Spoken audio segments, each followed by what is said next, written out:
قل بفضل الله وبرحمته فبذلك فليفرحوا هو خير مما يجمعون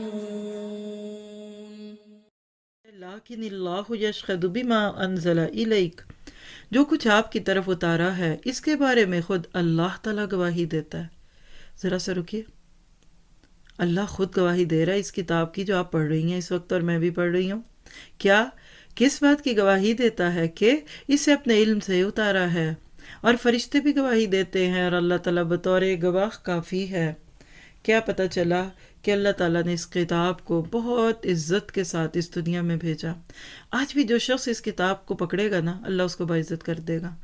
اخلاص نیت سے، سنت طریقے سے آپ اس کتاب کے خدمت گار بن جائیں، خادم قرآن، خادمہ قرآن، کتاب کو پھیلانے والے مبلغ بن جائیں، ایڈمن بن جائیں، آپ مائی کوآرڈینیٹر بن جائیں، آپ غلط چیزوں سے پہ نظر رکھنے والے بن جائیں، اللہ آپ کو بھی عزت دے دے گا۔ یہ اللہ کی بات ہے۔ یہ جیسے آپ دیکھیے میگنیٹ ہے نا، اس کو لوہے کے پاس رکھیں تو لوہا بھی میگنیٹ ہوتا ہے۔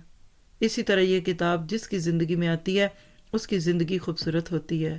اس کے برعکس جن لوگوں نے کفر کیا اور اللہ کی راہ سے اوروں کو روکا، وہ یقیناً گمراہی میں دور نکل گئے۔ یہ واعتصموا بحبل اللہ کا حکم جب ٹوٹتا ہے نا، اور یہ رسی ہاتھ سے چھٹتی ہے نا، تو پھر بندہ پینڈولم بن جاتا ہے، ادھر سے ادھر لڑکتا تو رہتا ہے لیکن کسی ایک جگہ پہ نہیں آتا۔